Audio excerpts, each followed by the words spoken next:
This is Arab Talk on KPOO San Francisco, 89.5 FM. This is Arab Talk with Jess Jamal. I'm Jess Jamal. And this is Jamal Dajani. Jamal, we have an excellent show today. We're going to be covering a lot of territory today, but my question that I'd like to put on the table, actually, before I put the question, I want to kind of contextualize a few things. And what I'd like to contextualize is, it's been reported that part of Sheldon Adelson's agreement to fund the Republican Party and Donald Trump for over $25 million is that part of the quid pro quo, part of the agreement is that he would give this money, but only if John Bolton was a central member of Donald Trump's basically war group, national security advisor, key personnel. Okay, let's put that in the context. We know who Sheldon Adelson is. We know that he has funded Benjamin Netanyahu. We know that he has funded illegal Israeli settlements for decades. We know that basically, in many ways, he's the core figure in terms of dark money, money that cannot be truly traced, that goes into the Republican Party. And he funded, the Republican Party and Donald Trump. Right. Directly, he was able to fund Donald Trump and the Republican Party. So you said it has been reported. So it's been reported. Where and when? Because we want to be a little bit accurate. Sure. Well, Chris Matthews has reported on this, who's a reputable reporter. Okay, so MSNBC, I guess. Yeah, MSNBC in his own writing. So John Bolton had to be one of the architects of the war on Iraq, just to be clear. Well, yeah, let's talk about in case people have short memories. He's one of the architects. He was on the invading Iraq, but also supporting the lie. Let's make it very clear: the lie that Iraq had weapons of mass destruction. And he insisted, even towards it. And afterwards, when he was confronted, there was an interview with him, and when he was confronted later on by a reporter saying, "Well, you've made us," meaning the United States, invade Iraq, and you were wrong. And then he kind of fired back, saying, "Well, I still believe it was the right decision because Saddam Hussein was a bad guy." Jamal, I'm paraphrasing. No, listen. So he's unrepentant. No, 100%. Listen, to this day, John Bolton believes that the lies that created the situation to destroy Iraq, to kill, and displace millions of Iraqis, including over 1 million Iraqi children, to destabilize the entire Middle East, was built not just on a lie, but as you said, to this day, he still considers it one of the best decisions he ever made. So I wanna fast forward. Wait, before you fast forward, because just a little. Every fire or has a smoke, right? Yeah, but hold on one second. We're going to get there. I want to just lay the predicate down here because the predicate is John Bolton is in the White House now beating the war drums for Iran, for attacking Iran. We know that B-52s, a major naval presence has gone to the Persian Gulf. There is a massive buildup of troops. Well, what I read that, and this was denied by Donald Trump, that now we've kind of sent about 120,000. No, that's the plan. Plan is to send 120. Yeah, and then Donald Trump said it was fake news. No, but let's be clear. There's a plan that has been presented to Donald Trump. Right. That they would put 120,000 troops on the ground. But part of what I want to say and part of what I want to talk about today is the fact that all this stuff about the Mueller report, all this stuff about immigration reform, all this stuff, I believe, is a cover. Because the real prize here, Jamal, the prize that the neocons have, the prize that the pro-Israel Zionist forces that are so powerful in the military-industrial complex in this country, the kind of elites like John Bolton, they don't care about tax reform. They don't care about immigration reform. And frankly, they don't care about the Mueller report, and they don't care about Russia. The goal of this group run by John Bolton is one thing and one thing only: to destabilize and destroy Iran, just like they did with Iraq. So here is the scenario, because it seems that the scenario is unfolding as we are speaking. Absolutely. Jess. So the headlines yesterday, the main headline in the Saudi newspaper, Arab News, which is basically a paper owned and controlled by MBS, was egging the United States to strike, egging the United States on to strike Iran. This is if anyone can actually Google it, and they'll see the big headline. And so of course Saudi Arabia, just to kind of like, you need, as I said, you need an excuse, right? You need a pretext. Saudi Arabia accused Tehran of being behind a drone strike that shut down a key oil pipeline in the Saudi kingdom, and then this is again the newspaper, Arab News, the one I was talking about. Its headline was egging on Washington to launch a surgical strike on Iran. This is the headline, right? So this is the kind of the build-up and the excuse for the Trump administration, and this is the scenario repeating itself all over again. All over again with the help of the Saudis. The same thing, like accusing Iraq of having weapons of mass destruction. So now we are saying that Iran, number one, this is the first accusation. Iran, had a terrorist attack on Saudi pipelines. Right. And then today, in our media, and this is reported on Fox News and others, that we have satellite images of Iranian boats with missiles. So what? Meaning that they're preparing themselves to attack either so U.S. what? warships or planes. So no, this is, again, these are the different steps. You have to kind of read behind the headlines. An attack on Saudi Arabia, an attack on oil, which affects American interests and global interests. Now we have all of a sudden Iranians, which they are just like any sovereign country patrolling their shores, and they have a lot at stake. It's part of the Persian Gulf, Jamal. So today, today we say we are showing satellite. And I said, satellite images, are we talking about the same satellite images that also showed us yellow cake being transported on trains in Iraq, and then Colin Powell at the time, Secretary of State Colin Powell, going to the United Nations, showing his PowerPoint presentation? Are we going to see the same scenario with either Bolton or Pompeo going to the United Nations and getting this green light to strike Iran? But this is what we're saying, Jamal. We're actually saying something this is what we want our listeners to know. The same predicate is being established to destabilize and bomb Iran, as was being established on a series of lies that created the steps to invade and destroy Iraq. And the motivation for this is support of the Israeli dream, because all the Israelis care about, Jamal, they've taken the Golan Heights, they put the embassy in Jerusalem. The Palestinians have become a non-issue for the Israelis.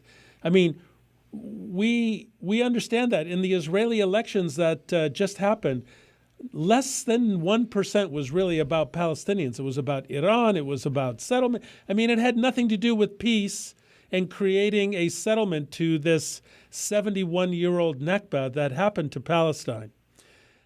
The rhetoric that's being spewed right now, the misperceptions, the misalignments, the outright misinformation, and we can, whether or not it's a lie or not, doesn't matter. This is the narrative. Well, you said the word misinformation. I just want to remind you and remind our listeners, of course, John Bolton has a history of abusing U.S. intelligence to justify his foreign policy goals. You're putting it mildly. So I just want to remind you of the most notorious was on May 2002. So I'm going to take you back to 2002, a speech at the Heritage Foundation in which Bolton he was the State Department's Undersecretary of Arms Control.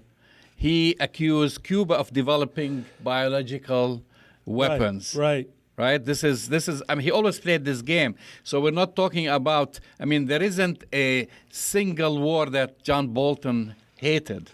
It's not just. Now we're seeing his action towards Venezuela, like he's going for, a double attack. No, we call this the Triple Crown for John Bolton. Triple Crown, because he's or the trifecta. The trifecta, right? Because let's not forget, he's the one that announced that the Venezuelan army was on the verge of defecting towards against Maduro for Guaido, and he was like preparing for the downfall of Maduro. It never happened. He again lied, misrepresented, misstated, whatever words you want to use, the reality of the facts on the ground. And he's doing the same thing with Iran. What he's saying about Iran, Jamal, let's remind our listeners that it was the United States that pulled out of the Iranian nuclear deal.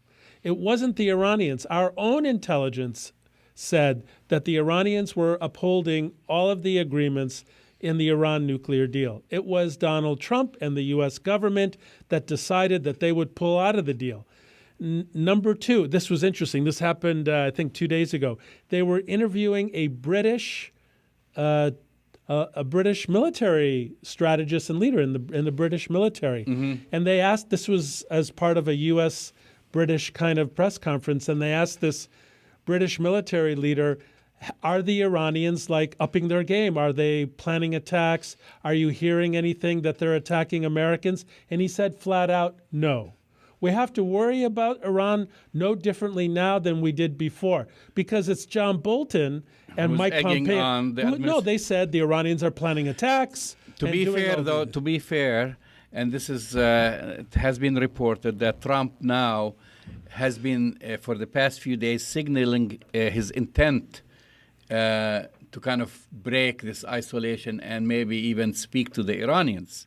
This is actually true, and it's creating some tension within the White House, because you have the Boltons and the Hawks who want to drag us into another war. Yeah, I don't believe it. But then Trump wants to slow down. Yeah. No, this is. No, I think these are news that are coming from the White House, that now that there is friction and attention, that maybe they're going too fast. And that's why you're seeing this accelerated, I would say, push from Bolton and company to come up with excuses.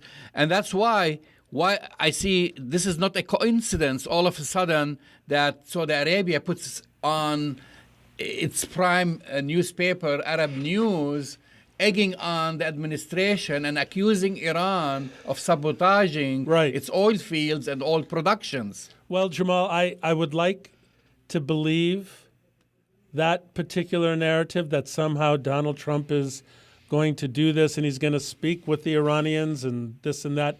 I actually think it's part of their disinformation package. They're trying to paint Donald Trump as actually being moderate, which is kind of crazy. And they're trying to say that he's the one pushing back on this. Absolutely not.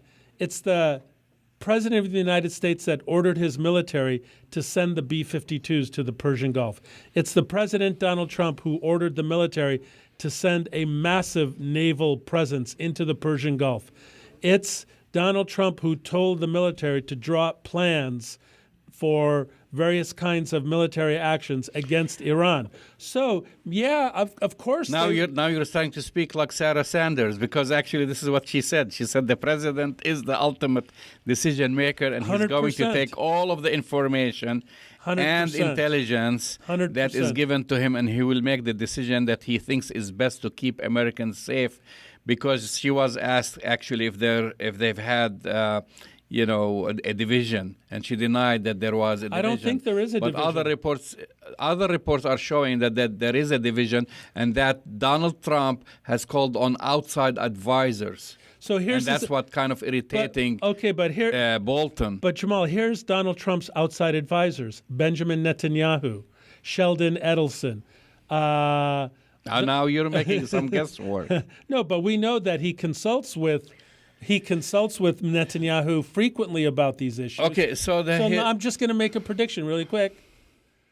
They want to put pressure on Iran. Now, whether or not they actually invade Iran, which would be a catastrophic mistake, 100%, their interests, their capital, their political will is to create the conditions to destabilize Iran one way or another, which only will serve an Israeli or a Saudi interest and not an American interest. Yeah, but also Donald Trump basically loves himself too much, and we're talking about elections around the corner.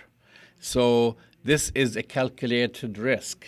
I mean, sometimes, we've seen that in Israel, Benjamin Netanyahu used the war or the drums of war or attacking Gaza for his re-election. He always, found a way to create this panic amongst Israelis, and then that kind of gave him the boost to get reelected. Will this work in the United States after we had that experience with George W. Bush and the neocons,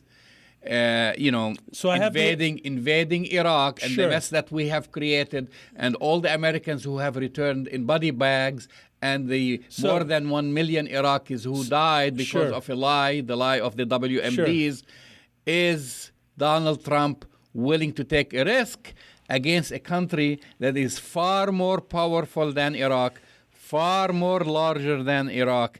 It's not going to be an easy picnic for the United States. Do you want my simple answer or my complicated answer? Your complicated answer. Here's the complicated answer. Yes, he'll do it. Yes, he has made a calculation, and the people that are whispering in his ears, and whatever the disinformation that they want to put up, they've always said, there's these big rifts in the White House among Republicans. Donald Trump runs the White House. Donald Trump runs the Republican Party. This Republican Party is the party of Trump, full stop. If he orders it, it will happen. And, okay, maybe he's 60-40, maybe he's 45-55, but I want our listeners to really know that the Mueller report they don't care about. All the investigations from the Congress, they don't care about. The immigration plan, yes, they care about, but it's really towards the base. The prize that we have to keep our eyes on, Jamal, is what's going to happen in the Arab world, the Middle East, and Iran. That's the issue that is front and center for the neocons and for Donald Trump right now. Well, there are a few things on the table as far as his re-election campaign, and I think that he cares about two things now. One, of course, impeachment, and it's not going to happen. And whether ending his presidency through the impeachment route, which is the long route, or through election. And through election, Americans care about a few things. The economy. The economy, as far as now, is still doing great. Yes, it was inherited from the Obama administration, but he's going to take all the full credit. Absolutely. Two, he has been parading, advertising, whatever you want to call it, the so-called deal of the century. Right. For the past 2 years, which is we talked about this last week, which they're supposed to tell us about first after Ramadan. Now they're saying they want to wait until after the Jewish holiday of Sukkot, whatever. So by June 10th, June 15th, they would have run out of excuses to not to release it. So, and leaks, we know about the leaks and some details about this deal of the century. And then three, I don't think, and this is not just Donald Trump, not a single president likes to see Americans coming back in body bags.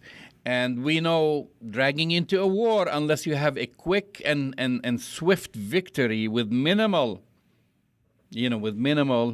loss to the United States, this will be committing suicide for him. So if he drags us into Iran, and of course, I haven't spoken about the complications, oil prices, ruining the economy, spending all this money. War is not cheap, right? And so there are repercussions besides. But it does benefit. Iran might decide to close the Straits of Hormuz. So we have a lot of complications. The only thing that I would say that's working to his interest, and that's by design and by accident, whatever you want to call it, he has Mohammed bin Salman in his little pocket. After the debacle assassination, and of course we know who's behind it now, of Jamal Khashoggi, MBS, when Donald Trump asked him to jump, he just says, how high do you want me to jump, right? How high? And so for me, it's so quickly, and the timing is just perfect that we see this so-called attack on and sabotage on all production facilities in Saudi Arabia, and then the Saudi media basically pleading with Donald Trump to attack Iran. Teach, this is what they say, to teach Iran a lesson. Right. I see this is like as an added step into the equation, another missing piece. And I want to just remind our listeners, with this so-called drone attack that MBS blamed Iran on, do you know what the consequence of this drone attack was, Jamal? Tell us. A dramatic increase in oil prices.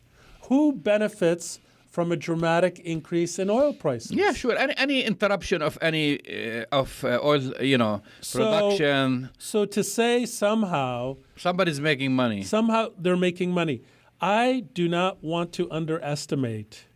I mean, if people have short memories, when we were hearing all the lies and disinformation when they invaded Iraq, there was, if you remember, Jamal, in the streets of San Francisco in 2004, there was almost 1 million people in San Francisco protesting the concept and the idea of going to a war in Iraq.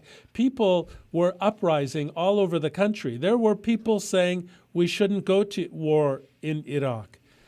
You have a political calculus now, I feel, unfortunately, is ripe for another war. I do believe that, unfortunately. And there's lots of people who will benefit from a war anywhere in the world right now, whether it's Iran, whether it's Venezuela. They want to send troops possibly to Venezuela, whatever their crazy calculus is. What I will say is that whatever analysis they're doing, whether it's Venezuela or whether it's Iran, it's built on the same house of lies that led us into Iraq, and it will have the same devastating consequences. That these militaristic forays do not benefit the people. They destroyed Iraq. They will not benefit the people of Iran if we invade Iran. It will not benefit the people of Venezuela. It will only benefit a small group of elites who are invested in creating war. It's basically the industrial, war complex, military complex that will benefit from this. I hope you're right, Jamal. I hope that it doesn't happen. I'll tell you one thing. If this goes John Bolton's way, which anyway, I mean, we know that wars in general are bad, for everyone. But this one in particular, this is not Iraq. The consequences are going to be great. Well, let's spell them out. Great, of course, they will affect the United States. They will affect Iran. They will affect Israel. Deeply. They will affect Saudi Arabia. Deeply. I think the ripple effect is going to be even greater than the invasion of Iraq. No. So this is not a picnic. This is not a picnic to mess with Iran at this time for many reasons. And I hope that John Bolton doesn't get his way. I mean, this guy is bad news for this country. I just can't think, I can't believe that Americans in general, we know his whole history. This is like bringing someone but people don't know his who history. Likes to fight with everyone. and he's a troublemaker, to bring him back. And he lied. By the way, he lied. He lied. He was caught during many lies. And everyone resented him and resented his group, that it hasn't been 20, 30, 40 years to forget about his lies. We're not talking about a long time ago. No. And then all of a sudden now he's back in the driver's seat to drag us into a major catastrophe and set the entire Middle East on fire. I mean, this is the way he thinks. And, he wants to invade Iraq. He wants to invade Venezuela. God knows who else. And I can't believe that, we're sitting kind of quietly just saying maybe he shouldn't do it. People should be marching in the streets today and not wait until that strike to happen. Let me just tell our listeners a little bit about all the various reasons why it would be a mistake to invade Iran. You very well articulated the human cost, because war exacts a catastrophic, multi-generational catastrophe on people who make war and who are on the receiving end of war. I mean, it just devastates people. The people of Iraq continue to be devastated, will continue to be devastated, and the ripple effect throughout the region will be felt for generations. The same goes for the U.S. and coalition forces that fought there, like, as you said, coming back in body bags, coming back maimed, the PTSD, the traumatic brain injury. That was Iraq, Jamal. And to remind our listeners, Iran is a country of 80 million people. They have an incredibly well-established military that is, I would say, frankly, is probably the best in the Middle East, by far. I mean, their military is well-trained, disciplined. And it's a large country. It's a huge country, Jamal. Let's remind John Bolton, Sheldon Adelson, and Benjamin Netanyahu of this little fact. One of Iran's proxies happens to be on the border with Israel. Hezbollah. Hezbollah is right on Israel's northern border. It's like, well, also you have Iranian advisors in Syria. Iranian advisors in Syria. Iranian advisors in Iraq. Yeah. So for these diluted, delusional war hawks, I call them chicken hawks, and I'll tell you why in a minute. These chicken hawks, to promote this bellicose rhetoric against Iran it's really disturbing. I call them chicken hawks, Jamal, because Don Jr. is not going to go to war. No. John Bolton's family... Maybe he has flat feet or something. Bunions. Bunions. John Bolton's family is not going to go to war. We know who goes to war. It's people from dispossessed communities. It's people from low-income communities. It's people from the heart and soul of the United States who are going to go to this war, who are going to die, who are going to get maimed, who are going to come back and be disabled for the rest of their lives. To what end, Jamal? To create this catastrophic vacuum in the Middle East yet again. Well, here is a trivia before we go to another topic. You're listening to Arab Talk on KPOO San Francisco, 89.5 FM, and we also welcome our viewers on Facebook Live. But here is a trivia. One thing, Jess, can you name one incident when Iran has invaded, within the past, say, 50 years, invaded a neighboring country been a threat to the United States? I can answer or that to question. Europe? I can answer that question easily. Zero. Exactly.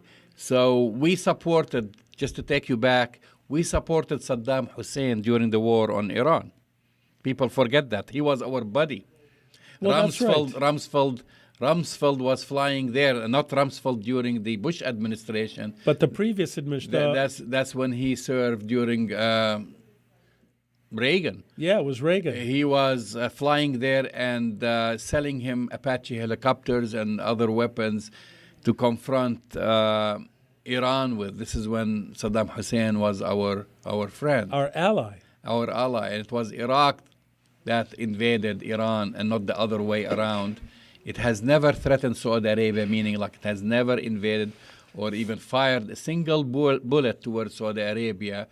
And the only countries who have been attacking other countries, neighboring countries, are Saudi Arabia and Israel in the region. Full stop. Yeah. So to kind of say that, Iran is the threat or threatening its neighboring countries like Saudi Arabia, it's a joke, or threatening the United States is a major joke. So anyway, we're going to switch gears right here and talk about the Nakba, the Palestinian Nakba, which was the 71st anniversary just yesterday. Yeah, May 15th. May 15th. May 15th is a commemoration day for Palestinians. 10 million plus Palestinians all over the world, Jamal, most of whom are in the diaspora refugees. It's been 71 years since the Nakba catastrophe occurred, when over 800,000 Palestinians were forcibly removed by military and paramilitary forces. The Israeli Palmach and paramilitary forces basically ethnically cleansed and destroyed over 500 Palestinian villages and forcibly removed 800,000 Palestinians in 1948, creating the largest refugee problem that still exists in the world today. And, those 4 generations of refugees, Jamal, are still trying to come home. That's right. So this was commemorated yesterday, and it also coincided with Israel launching the Eurovision, competition.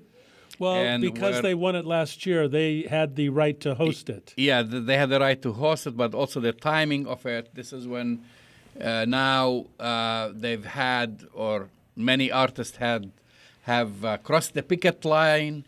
If you wanna, you wanna kind of describe it as such, because there has been an international boycott of Eurovision, and of course some of the prominent artists who have crossed the picket line, like Madonna is one. But then dozens of European artists, led by former Pink Floyd frontman Roger Waters, signed a letter calling for the contest to be moved to another country. Well, of course. So it's kind of ironic, because where they're holding the that contest, and where they actually have hotels and housing some of the people who have been flying over to either participate or be spectators and dance. They're dancing over the graves of Palestinians. That's right. Who were ethnically cleansed, and they're dancing over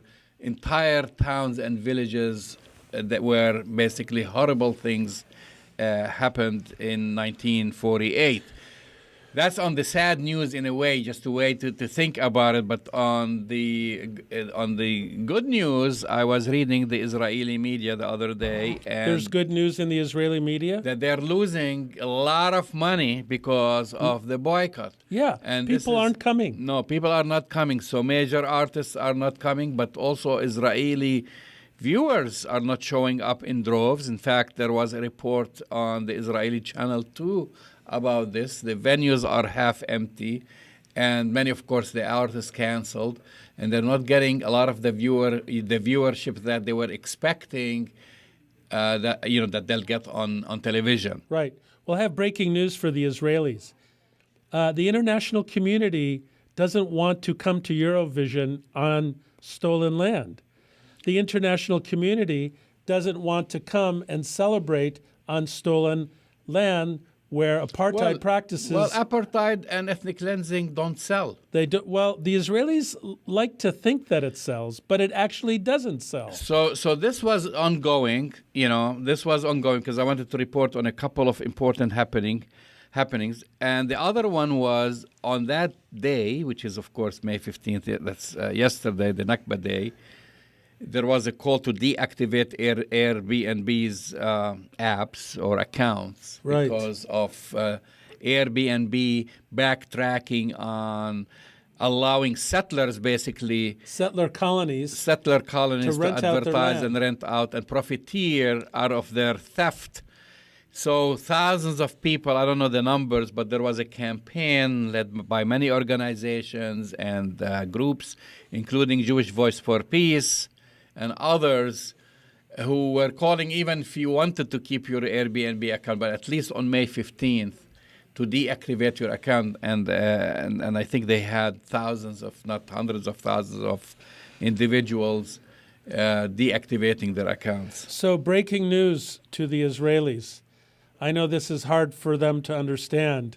The international community, including quite large numbers here in the United States, despite what the Senate does, despite what the White House says, have seen through your lies and the veneer of trying to brand Israel as somehow, springing out of an oasis. The world sees the practices of the Israeli government as clearly illegal, as part of an apartheid process, as part of ethnic cleansing. And, I hate to say this, but, Eurovision, I'm sorry to say this to Benjamin Netanyahu, turns out to be a bit of a bust, Jamal. It turned out that not only did they not sell seats, and maybe you can verify this because I think you have the statistics, that the viewership also is down pretty significantly too. I don't know if that was part of the statistics. It has been done. So another topic I want to talk about today, I want us to talk about it before the end of our broadcast, is the issue, against is the other Muslim woman, Arab and Muslim woman in Congress. We talked about Ilhan Omar and the vicious attacks and the ongoing vicious attacks. Yeah, they haven't stopped. Against Ilhan Omar. And so I guess just this past week, Rashida Tlaib got into another not really controversy and major attacks. I mean, it's a joke, Jamal. It's really a joke. Well, it's not. It's serious because, and I was actually dumbfounded to see the different analysts talk about it and misinterpreting her words, including the President of the United States tweeting about what she said.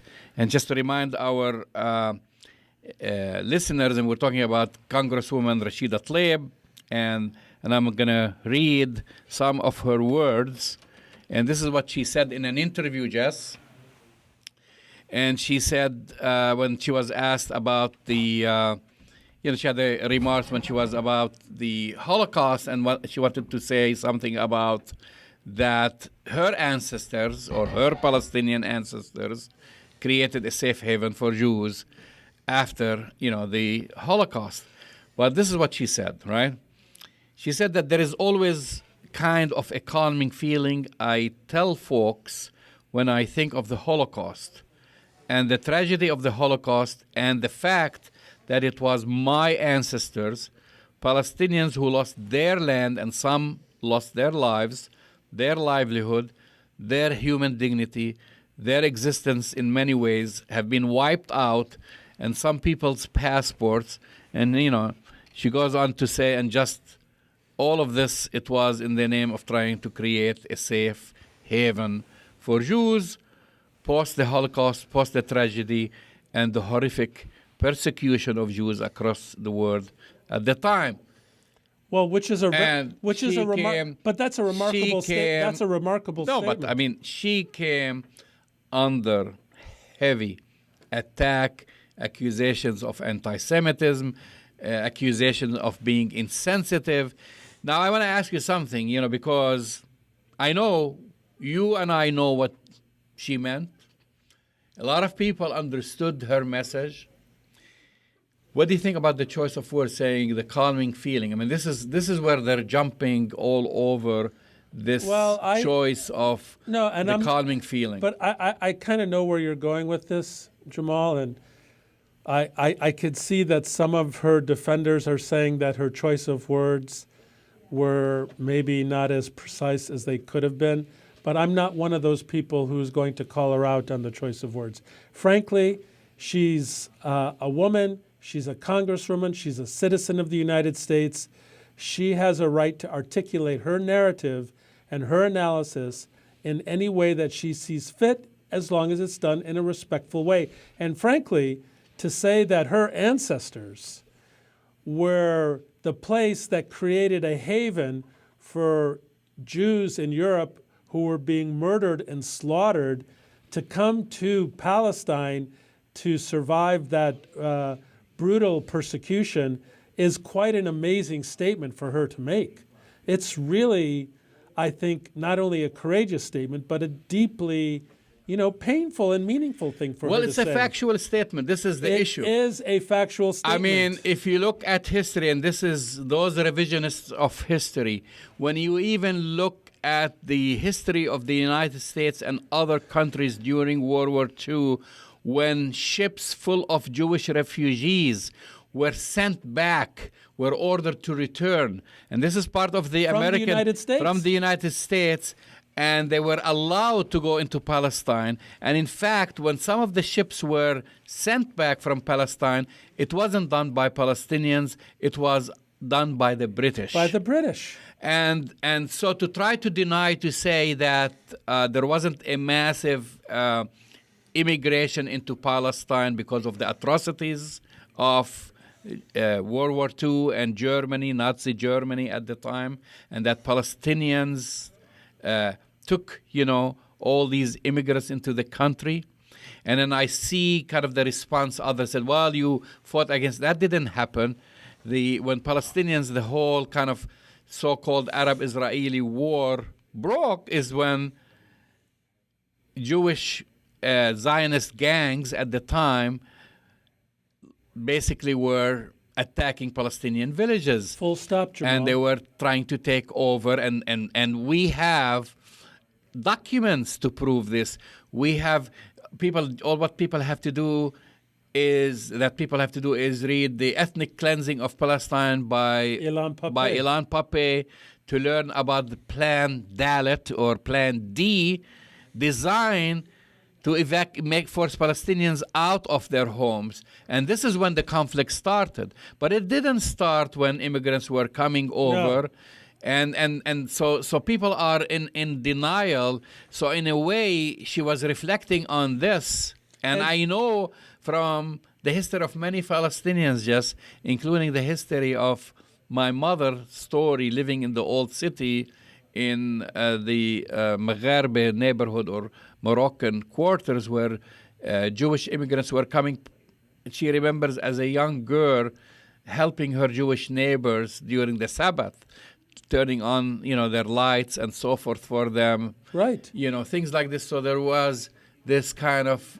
Well, I have breaking news for all... hospitality involved. I have breaking news for all the Islamophobes and anti-Palestinian and anti-Arab and anti-Muslim folks out there, that prior to 1948, for quite an extended period of time, Muslims, Jews, and Christians, Palestinians, got along relatively well. I mean, there were some difficulties because, obviously the British were considered occupiers too. But let's not forget that Palestine was probably, Jamal, the last truly, genuinely multi-ethnic, multi-religious, multiracial society and state that worked pretty darn well, except for when European nationalist forces or the British decided to do crazy things like occupy and not honor and respect the indigenous people of Palestine. So I hate to break it to all the haters of Rashida Tlaib, but what she said was basically true. Her ancestors did welcome and create and accept thousands of Jews from Europe that were being persecuted. So on the bright side... Oh, wait a minute. Let me just finish this thought just really quick. The problem is, once they got there and after 1948, they turned on the indigenous Palestinian communities. That's right. So on the bright side, and I'll read both tweets from Donald Trump and Nancy Pelosi, and the Democrats came to, they didn't roll over and succumb to Donald Trump, but basically this is what Donald Trump said. Democrat Representative Tlaib is being slammed for her horrible and highly insensitive statement on the Holocaust. She obviously has tremendous hatred of Israel and the Jewish people. Can you imagine what would happen if I ever said what she said and says?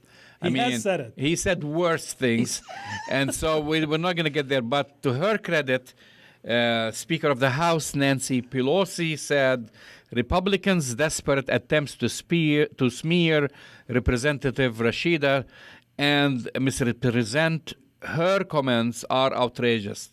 President Donald Trump and the House GOP should apologize to Representative Tlaib and the American people for their gross misrepresentation. And I say this is kudos to Nancy Pelosi for saying something, but Jamal, standing up against hate, right, and smear and this misinformation, basically. Right, but should we remind Donald Trump that he said not that long ago, when white supremacists were marching in Charlotte and saying Jews will not replace us, holding torches, that he was calling them fine people on both sides, that for the GOP to come down on Rashida Tlaib after the president of their party said that white nationalists who were chanting Jews will not replace us with torches were fine people is just,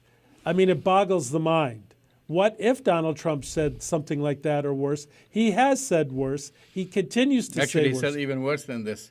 He said many things. We can quote so many examples, including turning to basically Jewish politicians and saying, your country, Israel. Your prime minister. Your prime minister, referring. So this is something kind of like people kind of brushed under the couch, But I think we need to return to this thing about Rashida and Ilhan, Jamal, because Ilhan Omar said something very powerful this week. She said that basically the white power establishment in Washington is freaking out that two women of color, Muslim, Arab, one being a refugee, one being a daughter of refugees, immigrants, have the audacity to speak their mind. So they should remain silent. Yeah. So she says, guess what? We're here. We're going to speak our mind. We're going to say what we believe. We're going to represent our constituents. And, it's freaking them out. And I think, the backlash, the attack on Ilhan and Rashida is a directly commensurate, Jamal, with the powerfulness of what they're trying to say, to take on the dominant power culture in Washington. So before we end our show, a few things. We got a lot, Jamal. We have a few minutes to talk about, actually, and to catch up on the presidential elections. Well, what's there to catch up on? And the ever-growing field of candidates that the Democrats have. That's right. Your friend is running now. So we have now Mayor Del Blasio joined the race, and just within the past week, I think 3 people jumped in. I don't know what's the number. I lost track. I know the number. Is it 25 now? 24. And so what I've been seeing, which is very important, because when we talk about Ilhan Omar, we talk about Rashida Tlaib, we talk about AOC, we talk about all the different new faces of the Democratic Party, young, energetic, women of color, representing different communities. I don't see this. I don't see this with, I'm still seeing the first 2 candidates, with all due respect to white dudes. Exactly. Old white dudes. All white dudes. You have, Biden and Bernie. And with all due respect to Bernie, which I think, in my opinion, he is probably the clearest candidate with a mission, and I have a big, strong, achy feeling that they're going to throw him again under the bus. 100% they're going to throw him under the bus. They're going to do that. 100%. And then you get Biden, who is like just a redux of the old establishment. 100%. Coming back. And then the rest of the others, and many of them come from these different ways, even though these different kind of groups, even though we have more women and we have our own senator from California. One woman of color. Who's running here and who I don't agree 100% with her politics. Nevertheless, when the dust settles, we're going to end up maybe with 3, and they're not going to reflect on the change or what they called the blue wave or the pink wave that we've seen during the past congressional elections. Jamal, are they going to be able to beat Donald Trump? This is why, and we're going to talk about this next week, I'm sure, but this is why I've been saying to you and anyone who listens, there is more than a 50-50 chance that Donald Trump will win again. Because the calculus is that the Democrats will self-cannibalize and chew up each other. They're going to be left with Biden or whomever. They're going to be left with a white dude. That's what they're going to be left with.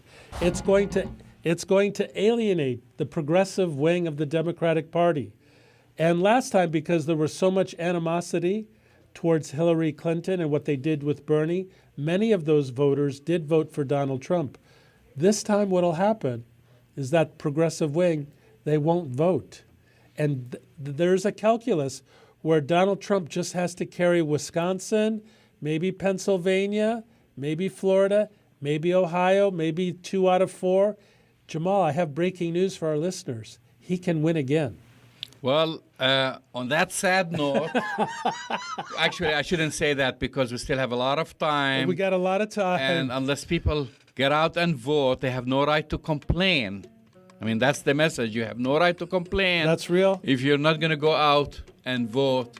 And we're going to be talking about this topic for the next year, analyzing, waiting to see who's going to be, basically in front. I mean, maybe it's too early now to talk about it. I'm a little bit worried. You should be.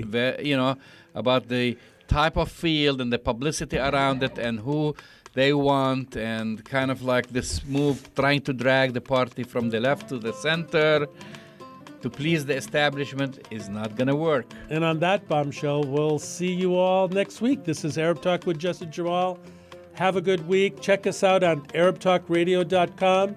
Check us out on Facebook Live, Jamal Dajani 2. And check us out on all our podcasts. We'll see you next week. See you next week.